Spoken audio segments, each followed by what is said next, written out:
Hi guys, Pathanamthitta സീരിയലിലെ ഒരു പുതുപുത്തൻ വിശേഷത്തിലേക്ക് എല്ലാവർക്കും സ്വാഗതം. അങ്ങനെ നയന ഓഫീസിലൊക്കെ പോകാൻ തുടങ്ങി കഴിയുമ്പോഴേക്കും അബിക്കും ജലജയ്ക്കും ഒക്കെ ഭയങ്കര കുശുമ്പായി തീരുകയാണ് കേട്ടോ. നയനയ്ക്കും ആദർശനുമാണ് എല്ലാം കിട്ടുന്നതെന്നും അബിക്ക് ഒന്നും ശമ്പളം പോലും കിട്ടുന്നില്ലെന്നൊക്കെ പറഞ്ഞ് അബി വിഷമിക്കുകയാണ്. അപ്പോഴാണ് നമ്മുടെ ജലജ ഒരു ഐഡിയ ഒക്കെ കൊണ്ടൊക്കെ വന്നിരിക്കുന്നത്.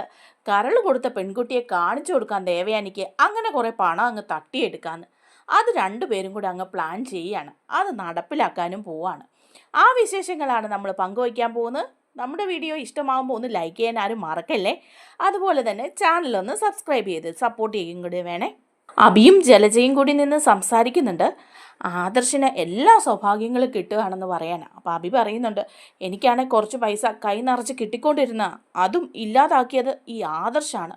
അതിന് അവനെയോട് പകരം വീട്ടാനൊരു അവസരമാണ് ഇപ്പം. അവൻ്റെ അമ്മയുടെ കയ്യിൽ നിന്ന് കുറേ പണം തട്ടിയെടുക്കണം, അതിനു വേണ്ടി ശ്രമിക്കണം എന്ന് പറയാണ്. അപ്പോൾ നമ്മുടെ ജലജയം പറയുന്നുണ്ട്, ശരിയാ, ആരും അറിഞ്ഞിട്ടില്ലല്ലോ, ആരും ഏടത്തിയോട് പറഞ്ഞും കൊടുത്തിട്ടില്ല ആരാണ് കരൾ തന്നെന്നുള്ള കാര്യം. ആദർശനും അതുപോലെ തന്നെ ജേട്ടനും ഒക്കെ അറിയാമെങ്കിലും അവരാരും അതൊന്നും പുറത്ത് പറഞ്ഞിട്ടില്ല. അതുകൊണ്ട് തന്നെ ഏടത്തിയെ നമുക്കങ്ങ് നൈസായിട്ട് പറ്റിക്കാം. ഏതെങ്കിലും ഒരു പെൺകുട്ടിയെ നീ കണ്ടുപിടിക്ക്, അതിനൊന്നും നിനക്ക് ബുദ്ധിമുട്ടുണ്ടാവില്ലല്ലോ. ആ കുട്ടിയെ കൊണ്ട് പറയിപ്പിച്ചാൽ മതി അവളാണ് കരൾ കൊടുത്തതെന്ന്. അപ്പോൾ ഏടത്തി അവൾക്ക് കൊടുക്കാൻ വച്ചിരിക്കുന്ന 50 ലക്ഷം രൂപയുടെ ചെക്കും വേറെ കുറേ സാധനങ്ങളും ഒക്കെ നമുക്കങ്ങ് അടിച്ചു മാറ്റാം. അവൾക്ക് അതിൻ്റെ ഒരു വീതം കൊടുത്ത് ഒഴിവാക്കാം. ബാക്കി നമ്മുടെ കയ്യിലിരിക്കും. നിനക്കിത്തിരി കാശ് കൈ വരാനുള്ള പണിയാടാ ഞാൻ പറഞ്ഞു തന്നത് എന്ന് ജലജ അബിയോട് പറയാണ്. അപ്പോൾ അബി പറയുന്നുണ്ട്, സംഗതിയൊക്കെ കൊള്ളാം, പക്ഷേ ഇത് പിടിക്കപ്പെടാനുള്ള ചാൻസും ഇല്ലേ അമ്മേ? എങ്ങനെ പിടിക്കപ്പെടാനാ? ഒന്നും പിടിക്കപ്പെടാനൊന്നുമില്ല. ഇതിലും വലിയ കാര്യങ്ങളൊക്കെ നമ്മൾ ചെയ്തിട്ടില്ലേടാ. അതുകൊണ്ട് നീ സ്ട്രോങ് ആയിട്ട് അന്വേഷിക്ക്. ഒരു പെൺകുട്ടിയെ കണ്ടെത്ത്. നമ്മുടെ ഒപ്പം നാടകം കളിക്കാൻ അവൾ തയ്യാറാണെങ്കിൽ അവൾക്കും കുറച്ച് പണം ഒപ്പിക്കാമെന്ന് പറ. അപ്പം അബി പറയാണ്, അങ്ങനെ ഒരു പെൺകുട്ടിയെ കണ്ടെത്താനൊന്നും വലിയ പാടില്ല. എൻ്റെ കയ്യിൽ തന്നെ കുറേ പെൺകുട്ടികളുണ്ട്. അവരിൽ ആരോടെങ്കിലും ഒരാളോട് പറഞ്ഞാൽ അവരങ്ങ് സമ്മതിക്കും. അതുവഴി അവളുമാർക്ക് കുറച്ച് പൈസ കൊടുക്കേണ്ടി വരും. അപ്പം ജലജ പറയാണ്, അതിനൊന്നും കുഴപ്പമില്ലടാ, കുറച്ച് പണം നമുക്ക് കൊടുക്കാം. എന്നാലും ലക്ഷങ്ങളല്ലേ നമ്മുടെ കയ്യിലേക്ക് വരാൻ പോകുന്നത് എന്ന് പറയാണ്. അങ്ങനെ അബിയും ജലജയും കൂടി ഈ കാര്യങ്ങളൊക്കെ പ്ലാൻ ചെയ്യാണ്. അബിയാണെ ചെന്നിട്ട് അബിയുടെ ഒരു ഫ്രണ്ടിനെ വിളിക്കുന്നുണ്ട്. എന്നിട്ട് ചോദിക്കുകയാണ് അവളോട്, എടി ഒരു കാര്യം ഞാൻ നിന്നോട് പറയട്ടെ. എന്താടാ? എന്താന്ന് വെച്ചാൽ പറ. നിന്നെ കണ്ടിട്ടിപ്പോൾ ഒരുപാട് നാളായല്ലോ. അന്ന് നീ ഒരു ട്രീറ്റ് ചെയ്തിട്ട് പോയതാണല്ലോ, പിന്നെ നിന്നെക്കുറിച്ച് യാതൊരു വിവരം ഉണ്ടായില്ലല്ലോ എന്ന് പറയാണ് ആ പെൺകുട്ടി. അപ്പോൾ അബി പറയുന്നുണ്ട്, എടി കുറച്ച് പ്രശ്നങ്ങളൊക്കെ ആയിരുന്നു, ആകെ മൊത്തം ബുദ്ധിമുട്ടായിരുന്നു. കമ്പനി കുറച്ച് കാര്യങ്ങളൊക്കെ ഉണ്ട്, കയ്യിൽ ക്യാഷ് വേണ്ടേ കറങ്ങി നടക്കാൻ, അതുകൊണ്ട് ഞാൻ കുറച്ചൊന്ന് ഒതുങ്ങിയതാ എന്ന് പറയാണ്. അപ്പോൾ ആ പെൺകുട്ടി പറയുന്നുണ്ട്, അതുകൊണ്ടാണോ ഒതുങ്ങിയത്? നിൻ്റെ ഭാര്യ നിന്നെ പിടിച്ച് കെട്ടിയിട്ടോടാ എന്ന് ചോദിക്കുകയാണ്.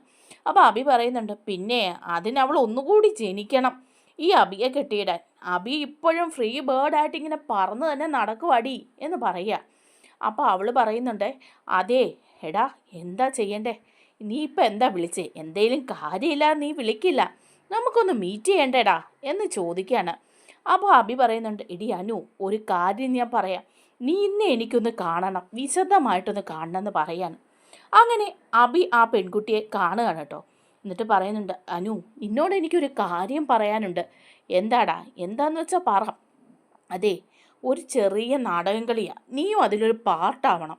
നാടകം കളിയോ? കൈ വല്ലതും തടയുന്ന കേസാണോടാ എന്ന് ചോദിക്കുകയാണ് അവൾ.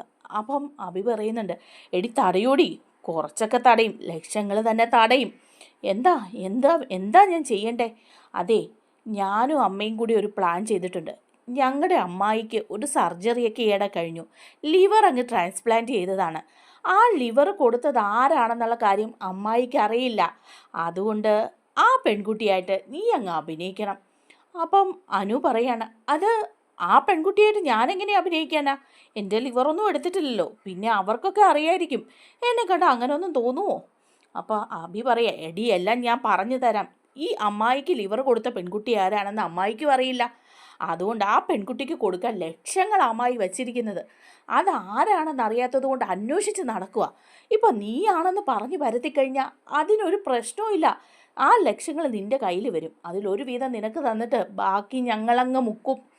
ഓ, അപ്പം ഇതായിരുന്നു നിൻ്റെ പ്ലാൻ. നീ വന്നപ്പോഴേ അറിയാം എന്തെങ്കിലും കാശ് കിട്ടുന്ന കേസുമായിട്ട് ആയിരിക്കും വരുന്നതെന്ന്. ആ എന്തായാലും കൊള്ളാം, ഞാൻ അഭിനയിച്ച് തകർത്തേക്കാടാ, എപ്പോഴാ എങ്ങനെയാ ഏതാന്നൊക്കെ നീ അങ്ങ് പറഞ്ഞാൽ മതി എന്ന് പറയാണ്.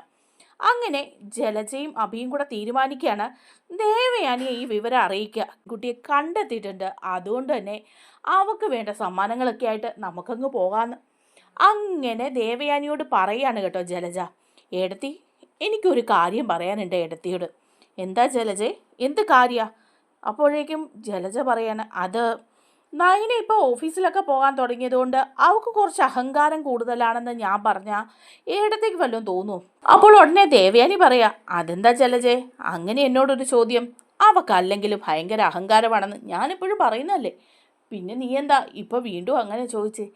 ഏയ് ഒന്നുമില്ല, അല്ലെങ്കിലും അവക്ക് ഭയങ്കര അഹങ്കാരമാണെന്ന് ഞാനങ്ങ് പറഞ്ഞെന്നേ ഉള്ളൂ എന്ന് പറയാണ്. അല്ല നീ ഇപ്പം എന്താ അത് പറയാൻ കാരണം എന്ന് ചോദിക്കുകയാണ് ദേവയാനി. അപ്പം ജലജ പറയാണ്, അതെ ഏടത്തിക്ക് കരള് തന്ന പെൺകുട്ടിയെ കാണണമെന്ന് പറയാൻ തുടങ്ങിയിട്ട് കുറച്ച് നാളായില്ലേ ഏടത്തി. ഞാനും അഭിയും കൂടി അതിനെക്കുറിച്ച് സംസാരിച്ചു. ഏടത്തി പല പ്രാവശ്യം അത് പറയുകയും അതറിയാത്ത കൊണ്ട് മനസ്സ് വിഷമിച്ച് നടക്കുകയാണെന്ന് ഞാൻ അഭിയോട് പറഞ്ഞപ്പം അവൻ്റേതായ രീതിയിൽ അവനൊരു അന്വേഷണം നടത്തി. അവന് കുറച്ച് പരിചയക്കാരൊക്കെ ഹോസ്പിറ്റലിലൊക്കെ ഉണ്ടായിരുന്നു. അങ്ങനെ അത് വെച്ച് അന്വേഷിച്ചപ്പം പെൺകുട്ടിയെ കണ്ടെത്തിയിട്ടുണ്ട്. പക്ഷെ എന്താ ആദർശം ജയേട്ടനും ഒന്നും ആ വിവരം ഏടത്തിയോട് പറയാത്തതെന്ന് എനിക്കറിയില്ല. അപ്പോൾ ദേവയാനി ചോദിക്കുക, ആഹാ പെൺകുട്ടിയെ കണ്ടെത്തിയോ ജലജെ? എവിടെയാ പെൺകുട്ടി എന്ന് ചോദിക്കുകയാണ്. ദേവയാനിയാണെങ്കിൽ ഒന്നും അറിയാത്ത പോലെ അങ്ങ് അഭിനയിക്കുകയാണ് കേട്ടോ. തട്ടിപ്പാണെന്ന് ദേവയാനിക്ക് അപ്പോൾ തന്നെ പിടികിട്ടുകയാണ്. അപ്പോൾ ദേവയാനി ചോദിക്കുന്നുണ്ട്, എന്നിട്ട് ആ പെൺകുട്ടി എവിടെ? അപ്പോൾ പറയാണ് ജലജ, ആ പെൺകുട്ടി ഇവിടെ അടുത്ത് തന്നെയുണ്ട്, അവളുടെ വീട്ടിൽ സുരക്ഷിതയായിട്ടുണ്ട്. ഏടത്തിക്ക് എപ്പോൾ കാണണമെന്ന് വെച്ചാൽ പറഞ്ഞാൽ മതി, അഭിയും ഞാനും കൂടി കൊണ്ടുപോയി ഏടത്തിയെ കാണിക്കാം. ആ കുട്ടിക്ക് ഏടത്തി എന്തൊക്കെയോ സമ്മാനം കൊടുക്കാനുണ്ടെന്ന് പറഞ്ഞില്ലേ, അതൊക്കെ എടുത്തോ, നമുക്കതും കൊടുക്കാം. എന്തിനാ ഏടത്തി ഇങ്ങനെ മനസ്സ് വിഷമിപ്പിക്കുന്നത്? പിന്നെ എന്താണെന്നറിയില്ല ആദർശും അതുപോലെ ജയേട്ടനും ഒക്കെ ഇക്കാര്യം മറച്ചു വെച്ചത്. ആ കുട്ടിയായിട്ട് അഭി സംസാരിച്ചപ്പോൾ ആ കുട്ടി പറഞ്ഞു, ഒരിക്കലും ആ കുട്ടിയാണ് കരള് തന്നതെന്നുള്ള വിവരം ഏടത്തി അറിയരുതെന്ന് ജയനും ആദർശേട്ടനും പറഞ്ഞിട്ടുണ്ടെന്ന്. അപ്പോൾ ഉടനെ തന്നെ പറയുകയാണ് ദേവയാനി, അതെന്താ അവരെന്നിൽ നിന്ന് അത് മറച്ചു വെക്കുന്നത് ജലജെ? അതാ എനിക്ക് മനസ്സിലാകാത്തത്. പിന്നെ ഏടത്തി ഒരു കാര്യമുണ്ട്, അവരത് മറച്ചു വെച്ച കാരണം ഞാനും അഭിയും കൂടെ കണ്ടുപിടിച്ച് തന്നെന്നോ ഏടത്തി പണം കൊടുത്തെന്നോ എന്നുള്ള വിവരം അവരോട് പറഞ്ഞേക്കരുതേ. പറഞ്ഞു കഴിഞ്ഞാൽ പിന്നെ ആദർശ് ഞങ്ങളുടെ തല എടുക്കാൻ വരും. അല്ലെങ്കിലും അബിയെ അവനെ കണ്ണെടുത്ത് കണ്ടുകൂടാ. ഇനിയിപ്പോൾ ഇത് കൂടി അബി കണ്ടുപിടിച്ച് പറഞ്ഞെന്ന് പറഞ്ഞാൽ അബിയെ ഈ വീട്ടിൽ നിന്ന് തന്നെ പുറത്താക്കും, ഏടത്തിക്ക് അറിയാലോ. അപ്പോൾ ഉടനെ ദേവയാനി പറയാണ്, ഏയ് ഞാൻ അവരോടൊന്നും പറയില്ല ജലജയെ, നീ പറ എവിടെയാ കുട്ടിയുള്ളത്, ഉടനെ തന്നെ നമുക്ക് ആ കുട്ടിയെ കാണാൻ പോകണമെന്ന് പറയാണ്. എന്നാൽ നാളെ തന്നെ നമുക്ക് പോകാം ഏടത്തി, ഏടത്തി കൊടുക്കാനുണ്ട ചെക്കോ അങ്ങനെ എന്തോ. അപ്പോൾ പറയാം, ആ ചെക്ക് ഞാൻ ആദർശിൻ്റെ കൊടുത്തിട്ടുണ്ടായിരുന്നല്ലോ, ആ ചെക്കോ പണോ എന്താന്ന് വെച്ചൊക്കെ എടുത്തോ, ആ കുട്ടിക്ക് അങ്ങ് നേരിട്ട് കൊടുക്കാന്നേ. പിന്നെ ഇത് വേറെ ആരും അറിയാതെ ഏടത്തി നോക്കണം, ജാനകിയോട് പോലും പറയണ്ട എന്ന് പറയാണ് ജലജ. അങ്ങനെ ജലജയും അബിയും ദേവയാനിയും കൂടെ പോവാണ് കേട്ടോ ആ പെൺകുട്ടിയെ കാണാനായിട്ട്. അങ്ങനെ കാറിലിരിക്കുമ്പോൾ ജലജയോട് ചോദിക്കുന്നുണ്ട് ദേവയാനി, എവിടെയാ, ഇവിടെ അടുത്തെങ്ങാനും ആണോ? അടുത്ത് തന്നെയാണെന്നേ, ഏടത്തി ഒന്ന് അടങ്ങ്, ഇനി എന്താ 5 മിനിറ്റോ 10 മിനിറ്റോ, അതിനുള്ളിൽ ആ കുട്ടിയെ കണ്ട ഏടത്തിക്ക് അങ്ങ് കൊടുക്കാമല്ലോ പണം എന്ന് പറയാണ്. അപ്പോൾ ദേവയാനി മനസ്സിലിങ്ങനെ വിചാരിക്കുകയാണ്, അമ്പടി കള്ളി രണ്ടും കൂടെ എപ്പോഴും ചെയ്യുന്ന പോലെ തന്നെ പരിപാടിയും കൊണ്ട് വന്നിരിക്കുക, തട്ടിപ്പിന് കൈയും കാലും വെച്ച രണ്ടെണ്ണം എന്നെ പറ്റിക്കാൻ വേണ്ടി ഇറങ്ങിയിരിക്കുക, തൽക്കാലം ഇവരുടെ കൂടെ തന്നെ നിന്ന് നാടകം കളിക്കാം എന്ന് വിചാരിക്കുകയാണ്. അങ്ങനെ ഒരു വീട്ടിലെത്തുകയാണ്. വീട്ടിലെത്തിക്കഴിഞ്ഞ് അവിടെ ചെന്ന് അബി കോളിംഗ് ബെൽ അടിക്കുമ്പം ഒരു പെൺകുട്ടി ഇറങ്ങി വരികയാണ്. എന്നിട്ട്, ആ നിങ്ങളായിരുന്നോ, എന്താ സാർ വന്നത് എന്ന് അബിയോട് ചോദിക്കുകയാണ്.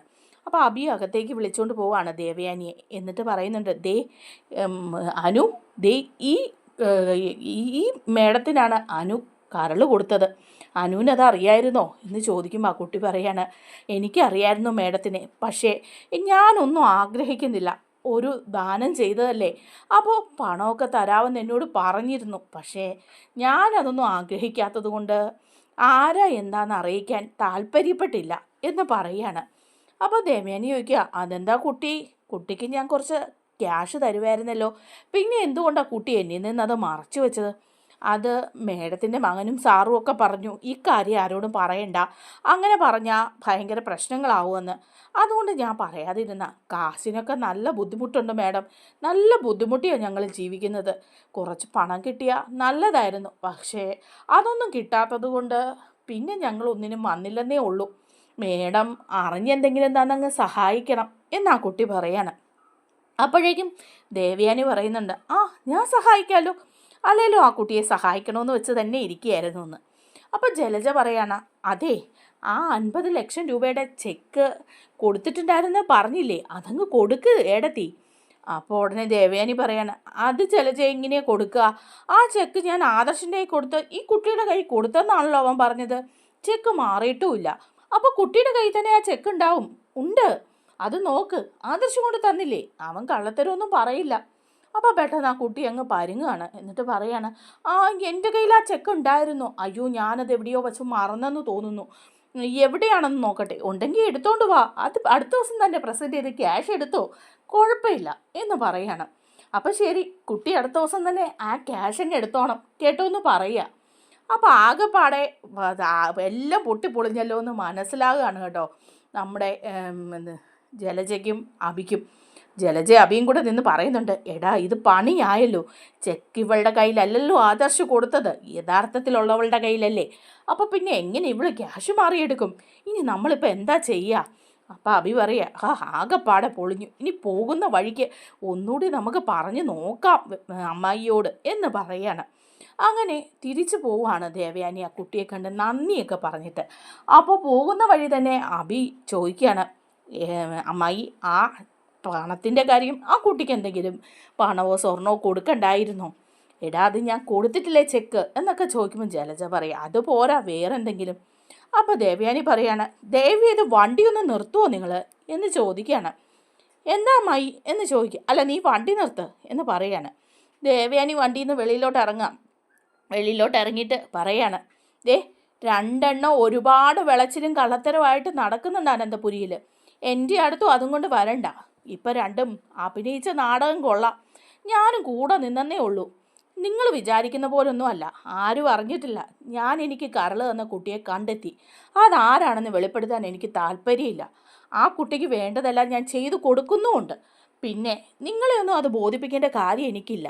പിന്നെ എൻ്റെ അടുത്ത് ഇതുപോലത്തെ നാടകവുമായിട്ട് വന്നേക്കരുത് രണ്ടും. ഈ വിവരം വീട്ടിൽ അച്ഛനോട് പറഞ്ഞാൽ എന്താവോ അവസ്ഥ എന്ന് ജലജയ്ക്കറിയോ?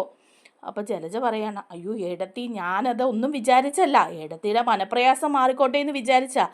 അങ്ങനെ എൻ്റെ മനപ്രയാസം മാറ്റാനൊന്നും ജലജ നിൽക്കണ്ട, രണ്ടും ഇപ്പം ചെയ്തത് ചെയ്തു, ഇനി ഇങ്ങനെയുള്ള ഏർപ്പാടുമായിട്ട് വന്നിട്ടുണ്ടെങ്കിൽ ഉണ്ടല്ലോ എന്ന് പറയാണ് കേട്ടോ. അപ്പോൾ ആകെപ്പാടെ നാണം കെട്ട നാറി നിൽക്കുകയാണ് അഭിയും ജലജയും. തിരിച്ചു പോകുന്ന വഴിയൊക്കെ അഭിയെ ആ പെൺകുട്ടി വിളിക്കുകയാണ്. അഭി ഫോൺ എടുക്കുന്നുണ്ട് കേട്ടോ. എടുത്തിട്ട് എന്താടി എന്ന് ചോദിക്കുമ്പം, എടാ ഇങ്ങനൊരു നാടകം കളിച്ചാൽ കുറച്ച് ക്യാഷ് തരാമെന്ന് നീയല്ലേ പറഞ്ഞത്, എനിക്കുള്ള ക്യാഷ് ഇങ്ങോട്ട് താടാ എന്ന് പറയുകയാണ്. അപ്പോൾ അഭി പറയാണ്, ഒന്ന് വെച്ചിട്ട് പോകുന്നുണ്ടോടി എന്ന് പറഞ്ഞ് അങ്ങ് പോവുകയാണ് കേട്ടോ. നമ്മുടെ വീഡിയോ ഇഷ്ടമായി ലൈക്ക് ചെയ്യാൻ ദയവ് ചെയ്താരും മറക്കല്ലേ, അതുപോലെ ചാനൽ കൂടി ഒന്ന് സബ്സ്ക്രൈബ് ചെയ്ത് സപ്പോർട്ട് ചെയ്യണേ. താങ്ക്